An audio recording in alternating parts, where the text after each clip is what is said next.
भारत में अल्पसंख्यकों की धार्मिक स्थिति को लेकर एक रिपोर्ट सामने आई है जिसने एक नई बहस छेड़ दी है। रिपोर्ट में दावा किया गया है कि 2026 के शुरुआती 7 महीनों में मुस्लिम समुदाय से जुड़े लोगों के खिलाफ हिंसा, मौतों और संपत्ति ध्वस्तीकरण की कई घटनाएं दर्ज की गई हैं। तो सवाल है कि क्या देश में मुसलमानों के खिलाफ हिंसा और संपत्ति ध्वस्तीकरण की घटनाएं बढ़ रही हैं? कि क्या बुलडोजर कार्रवाई कानून के मुताबिक हो रही है? कि क्या हर कार्रवाई में आरोपी और दोषी के बीच फर्क रखा जा रहा है? और सबसे बड़ा सवाल यह है कि अगर किसी नागरिक पर आरोप है तो क्या अदालत का फैसला आने से पहले उसके घर या दुकान पर बुलडोजर चलाया जा सकता है? आज की इस रिपोर्ट में इन्हीं सवालों को आंकड़ों और कानून के संदर्भ में समझने की कोशिश करेंगे। मेरा नाम है कामरान सैफ और आप देख रहे हैं इनकलाब हिंदी। आज की कहानी सिर्फ एक रिपोर्ट के आंकड़ों की कहानी नहीं है। यह कहानी है कानून, नागरिक अधिकार और सरकारी कार्रवाई के बीच उस संतुलन की जिस पर लोकतंत्र की विश्वसनीयता टिकी होती है।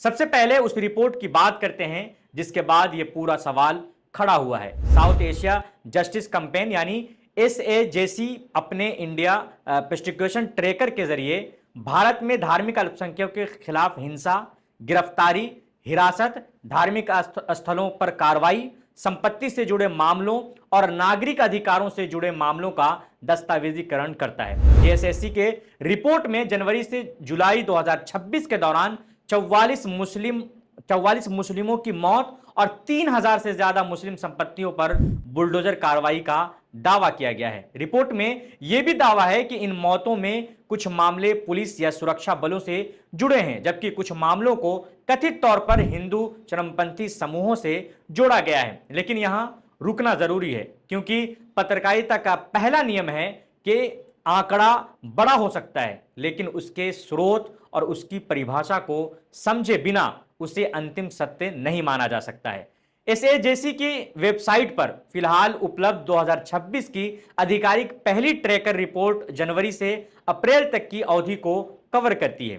उस रिपोर्ट के मुताबिक इस अवधि में कम से कम 4 मुस्लिमों की मौत पुलिस, सेना या अन्य राज्य सुरक्षा कर्मियों से जुड़ी घटनाओं पर दर्ज की गई है। वहीं कम से कम 18 राज्यों में मुसलमानों के खिलाफ 48 से ज्यादा हिंसक हमलों और धमकी की घटनाओं का दस्तावेजीकरण किया गया है। यानी अलग अलग रिपोर्टिंग अवधि और अलग अलग आंकड़ों को मिलाकर देखना सही नहीं होगा, लेकिन इससे एक बड़ा सवाल खत्म नहीं होता है कि क्या ऐसी घटनाएं वास्तव में हो रही हैं।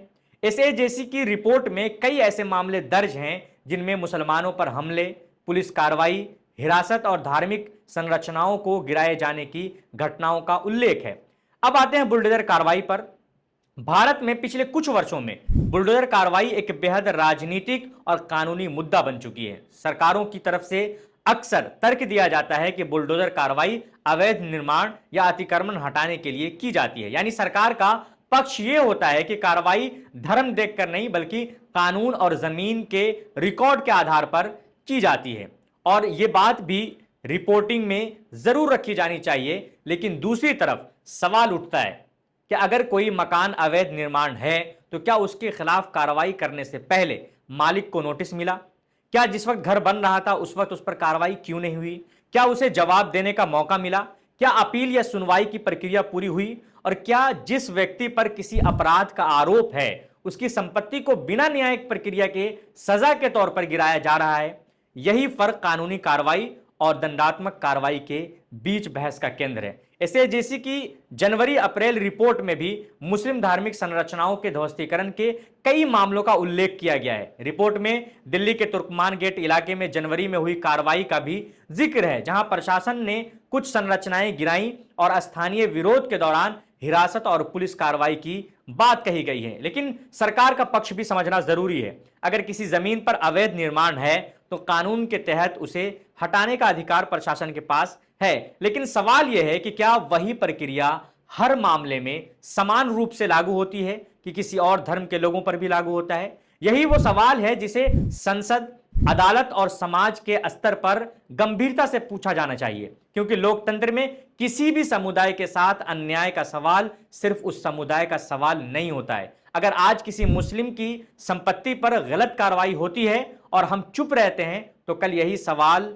किसी हिंदू सिख, ईसाई या किसी दूसरे नागरिक के सामने भी खड़ा हो सकता है। कानून की असली ताकत यही है कि वो व्यक्ति की पहचान नहीं, उसके अधिकार और कानून की स्थिति को देखे। अब बात करते हैं मौतों और हिंसा के आंकड़ों की। एसएजीसी की रिपोर्ट के मुताबिक 2026 के पहले 4 महीनों में कम से कम 18 राज्यों में मुसलमानों के खिलाफ 48 से ज्यादा हिंसक हमले और धमकी की घटनाएं दर्ज की गई हैं। इनमें मजदूर, छात्र, धार्मिक लोग, कारोबारी और बच्चे तक शामिल थे। रिपोर्ट ने कई घटनाओं को धार्मिक पहचान, कथित गौरक्षा, बांग्लादेशी या घुसपैठिए बताए जाने जैसे आरोपों से जोड़कर दर्ज किया है। अब यहां भी सावधानी जरूरी है।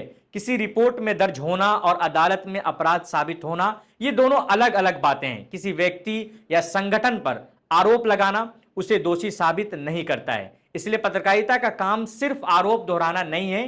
पत्रकारिता का काम है आरोप बताना, सरकार का पक्ष बताना, पीड़ित का पक्ष बताना, जांच और अदालत की स्थिति बताना और फिर जनता के सामने पूरे तथ्य रखना। यही वजह है कि इस रिपोर्ट को भी उसी नजरिए से देखना चाहिए। अब एक और गंभीर सवाल है कि क्या सरकार इन आंकड़ों का आधिकारिक जवाब देगी? अगर किसी रिपोर्ट में 44 मौतों का दावा किया गया है तो सरकार के पास इससे अलग आंकड़े हैं तो उन्हें सार्वजनिक किया जाना चाहिए। अगर 3000 से ज्यादा संपत्तियों पर बुलडोजर कार्रवाई का दावा है तो सरकार को बताना चाहिए कि कितनी कार्रवाई हुई, कितनी संपत्तियां अवैध घोषित हुई, कितने लोगों को नोटिस दिया गया, कितने मामलों में सुनवाई हुई, कितने मामलों में अदालत ने कार्रवाई पर रोक लगाई और कितने मामलों में आरोप गलत पाए गए। क्योंकि लोकतंत्र में सिर्फ बयान काफी नहीं होते हैं, रिकॉर्ड भी चाहिए, आंकड़े भी चाहिए, जवाब भी चाहिए। और यहां एक बहुत महत्वपूर्ण बात है कि अल्पसंख्यकों की सुरक्षा का मतलब किसी अपराधी को बचाना नहीं है। अगर कोई व्यक्ति अपराध करता है तो उसके खिलाफ कानून के मुताबिक सख्त कार्रवाई होनी चाहिए, लेकिन अपराध साबित करने का रास्ता अदालत और कानून है, सड़क पर भीड़ नहीं है। सोशल मीडिया का ट्रेंड या राजनीतिक आरोप किसी नागरिक को दोषी साबित नहीं कर सकता है। इसी तरह सरकार अगर किसी अवैध निर्माण को गिराती है तो उसके पास स्पष्ट कानूनी आधार होनी चाहिए। यानी सवाल बुलडोजर का नहीं है, सवाल है बुलडोजर कानून के मुताबिक चल रहा है या कानून से ऊपर चल रहा है। और यही इस पूरी बहस का सबसे महत्वपूर्ण हिस्सा है। भारत दुनिया का सबसे बड़ा लोकतंत्र है। यहां सरकारें आती हैं, जाती हैं, पार्टियां बदलती हैं, मुख्यमंत्री और प्रधानमंत्री बदलते हैं, लेकिन संविधान और कानून बने रहते हैं। इसलिए किसी भी सरकार से सवाल पूछना सरकार का विरोध नहीं होता है।